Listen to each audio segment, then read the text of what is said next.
स्वागत है दोस्तों स्टडी फॉर यूपीएससी में। हम लोग साइंस एंड टेक का करंट अफेयर पढ़ रहे थे। अगस्त 2025 का पार्ट 1 पढ़ लिए थे, ये पार्ट 2 है, जिसमें पहला चीज़ हम लोग पढ़ने जा रहे हैं वेस्ट वाटर बेस्ड एपिडेमियोलॉजी, है ना। तो देखिए, एक्चुअली क्या है कि आईसीएमआर जो है वो रोग के प्रकोप की निगरानी के लिए जो है ना, सीवेज यानी कि नालियों में जो अवशिष्ट पानी होता है उसका निगरानी शुरू कर दिया है। इस निगरानी के दौरान से होगा क्या कि हम लोग अंदाज़ा लगा पाएंगे 10 वायरस के बारे में, लगभग इसमें 10 वायरस के बारे में पता लगाया जा रहा है, और साथ ही साथ 50 शहरों को कवरेज किया जा रहा है कि इस 50 शहरों में आपको क्या क्या बीमारियां हैं या फिर क्या है, ठीक है। तो अब देखिए, ये जो वेस्ट वाटर एपिडेमियोलॉजी है वो क्या है, तो एक प्रकार का आधुनिक वैज्ञानिक तकनीक है जिसमें सीवेज या फिर कहें तो गंदे पानी के नमूनों का विश्लेषण किया जाता है और पता लगाया जाता है कि किसी क्षेत्र की जनसंख्या में कौन कौन सी बीमारियां हैं या कौन कौन सा वायरस फैला हुआ है या फिर दवाइयां या ड्रग्स या रसायन फैल रहे हैं। चलिए, क्या ये जो है ना कोविड-19 के बाद जो है आपको ये शुरू किया गया। एक्चुअली हुआ क्या कि ये जो कोविड-19 है ना, वो ह्यूमन में फैलने से पहले ही आपको सीवेज में फैल चुका था। ये बात का अंदाज़ा वैज्ञानिकों ने लगा पाया था। तो अब निगरानी रखने के लिए कि फिर से कोई प्रकोप न पड़े, इसलिए वेस्ट वाटर बेस्ड एपिडेमियोलॉजी किया जाने का कोशिश किया जा रहा है, ठीक है। तो अब हम आगे बढ़ते हैं। अगला नंबर जो टॉपिक चर्चा में था साइंस एंड टेक में ही, उसका नाम है कुलासेकारपट्टनम अंतरिक्ष केंद्र, ठीक है। स्पेस पोर्ट बोलते हैं इसको। एक्चुअली ये इसरो के द्वारा विकसित किया जा रहा है, ठीक है, जो संभावना है कि 2026-27 में चालू हो जाएगा। और साथ ही साथ ये आपको उच्च पेलोड दक्षता के साथ साथ ध्रुवीय प्रक्षेपण को समर्थन करेगा। और सबसे इम्पोर्टेंट बात ये है कि ये निजी क्षेत्र की भागीदारी को सुगम बनाएगा। इस बात को ध्यान रखिएगा कि ये तमिलनाडु का एक गांव में ये बना है। हालांकि ये तमिलनाडु के गांव का ही नाम है, कुलासेकारपट्टनम, ठीक है। तो देखिए एक्चुअली इसके बारे में क्या है, तो ये भारत का दूसरा बड़े पैमाने पर बनने वाला अंतरिक्ष बंदरगाह है, जिसे तमिलनाडु के तूतीकुड़ी जिले में के एक गांव में बनाया जा रहा है। वही गांव का नाम है कुलासेकारपट्टनम। यह परियोजना जो है ना, देश के अंतरिक्ष बुनियादी ढांचे को क्या करेगा, विस्तार करेगा, क्योंकि श्रीहरिकोटा में तो है ही, एक जगह और बनेगा। और साथ ही साथ छोटे सैटेलाइट लॉन्च क्षमताओं को बढ़ाने में भी एक महत्वपूर्ण कदम होगा ये, ठीक है। इसका अनुमानित लागत जो है वो कहा जा रहा है कि 985 से 986 करोड़ के आसपास है। हालांकि अभी तक मात्र 300 या फिर 350 के आसपास ही करोड़ खर्चा हो पाया है। 700 करोड़ के आसपास बच चुका है, ठीक है। ये देखिए, यह एस्पोस पोर्ट जो है वो खासकर छोटे सैटेलाइट लॉन्च वाहनों यानी कि स्मॉल सैटेलाइट लॉन्च व्हीकल, जिसको बोलते हैं SSLV, के लिए बनाया जा रहा है। देखिए, श्रीहरिकोटा में बड़े बड़े सैटेलाइट लॉन्चिंग व्हीकल्स का यूज किया जाता है और उसके द्वारा बड़े बड़े सैटेलाइट को लॉन्च किया जाता है। लेकिन ये जो बनेगा ना, वो अंतरिक्ष बंदरगाह जो होगा उसमें वहाँ पे छोटे छोटे स्मॉल सैटेलाइट लॉन्चिंग व्हीकल के द्वारा स्मॉल या फिर नैनो सैटेलाइट को लॉन्च करने का कोशिश किया जाएगा यहाँ से, या फिर उसी लिए बनिए रहा है, कोशिश क्या किया जाएगा। SSLV एक छोटा और कम लागत का रॉकेट होता है जिसे छोटे उपग्रह, खासकर नैनो या माइक्रो उपग्रह को भेजने के लिए डिजाइन किया जाता है, ठीक है। इसका एक इम्पोर्टेंट बात यह है कि इसमें निजी कंपनियों को भी मंच प्रदान किया जाएगा, ठीक है। तो इसके बारे में बस इतना ही, ज़्यादा नहीं है इसमें। अगला नंबर हम लोग देखते हैं, एक ई कोलाई या फिर कहे तो इसका पूरा नाम होता है एस्चेरिचिया कोलाई, ठीक है। एक्चुअली इंपीरियल कॉलेज लंदन और झेजियांग विश्वविद्यालय के जो शोधकर्ता हैं ना, इस ई कोलाई बैक्टीरिया का जेनेटिकली मॉडिफाई किया है, ठीक है, और जेनेटिकली मॉडिफाई करके बायो सेंसर विकसित किया है, ठीक है, जो क्या करेगा, पानी में पारा आयनों के बारे में पता लगाएगा। देखिए, वैज्ञानिकों ने क्या किया कि ई कोलाई बैक्टीरिया को जेनेटिकली मॉडिफाई किया और ये पानी में अब आयनों के बारे में पता लगाएगा। तो ये एक प्रकार का मतलब कि बायो सेंसर के रूप में काम करने जा रहा है, ठीक है।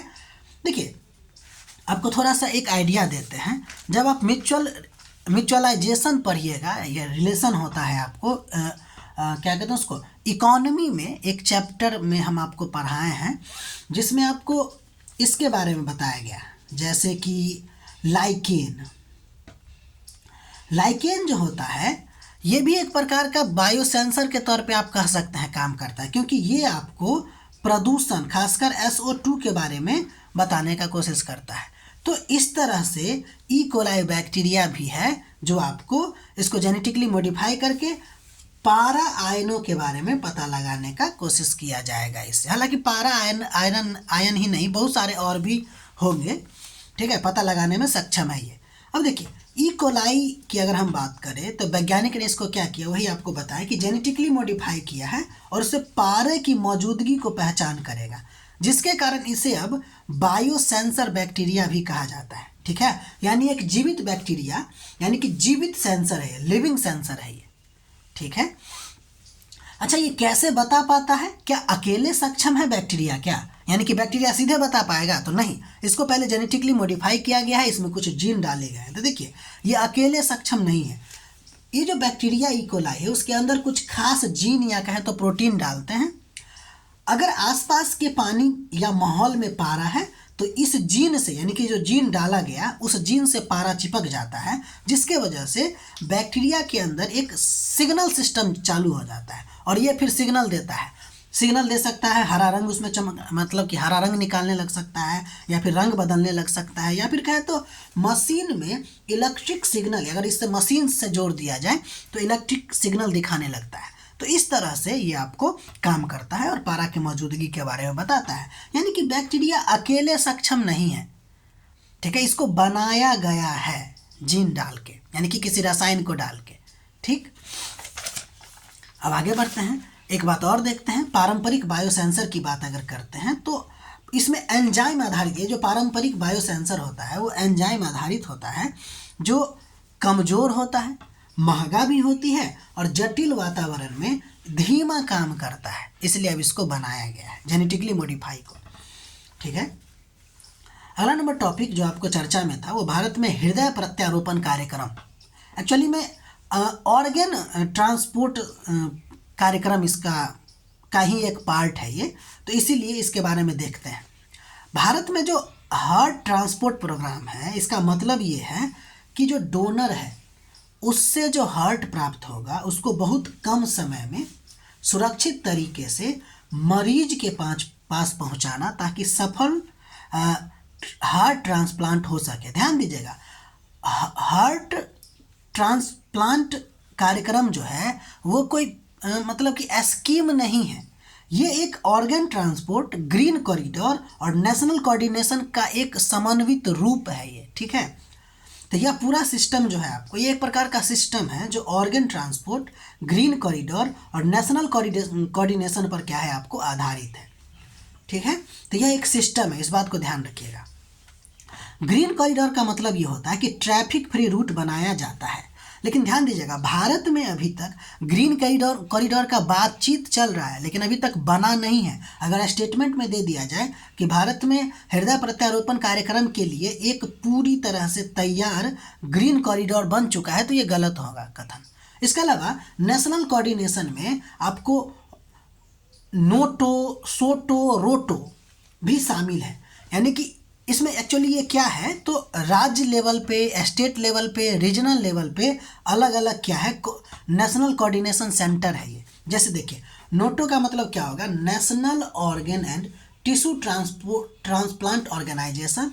फिर सोटो में एस के यहाँ पे स्टेट आ जाएगा, आर के यहाँ पे रीजनल, यानी कि हॉस्पिटल लेवल पे, ये राज्य लेवल पे और ये नेशनल लेवल पे सब एक साथ मिल के काम करते हैं। यानी कि अगर कहें कि अगर किसी का हार्ट ट्रांसप्लांट कराना है तो एक तो हार्ट डोनेट भी बहुत कम लोग करते हैं, और कम करते हैं तो इसका लाइफ ड्यूरेशन भी कम से कम 5 से 6 घंटा का होता है, तो उसी दौरान में इसको पहुंचाना होता है। तो इसके लिए ना एक पूरा का पूरा सिस्टम वर्क करने लगता है एक हार्ट को एक जगह से दूसरी जगह तक ले जाने में। तो ये एक पूरा तरह से एक समन्वित कहे तो ट्रांसपोर्टेशन सिस्टम है। ठीक है, जिसमें ग्रीन कॉरिडोर शामिल होता है। और नेशनल कोऑर्डिनेशन भी शामिल होता है। इसमें ज़्यादा कुछ ये नहीं था, ये एक लेख में आया हुआ था कि हमारे यहाँ हार्ट प्रत्यारोपण कार्यक्रम को लेकर क्या परेशानियां हैं। तो दोस्त आपको हम गिना दिए हैं कि एक ग्रीन कॉरिडोर इसके लिए होना चाहिए जो अभी तक नहीं है, और साथ ही साथ हमारे यहाँ लोगों को उतना जागरूकता भी नहीं है कि वो हार्ट को क्या कर सके, डोनेट कर सके। तो इस ये भी आपको बहुत कम मात्रा में, अगर कहें तो 1 मिलियन में 1 लोग करते हैं हार्ट, मतलब हार्ट का डोनेट, ठीक है, बाकी लोग नहीं करते हैं। ठीक, तो ये रहा आपको साइंस एंड टेक का अगस्त 2025 का पार्ट 2। इसमें 1-2 पॉइंट और बचा हुआ है, उसको हम लोग देखेंगे, फिर हम लोग अगस्त के बाद सितंबर की शुरुआत करेंगे। ठीक है, तब तक के लिए आप इसका नोट बनाइए। अगर हमारा प्रयास अच्छा लग रहा है तो लाइक कीजिएगा, शेयर कीजिएगा, सब्सक्राइब कीजिएगा।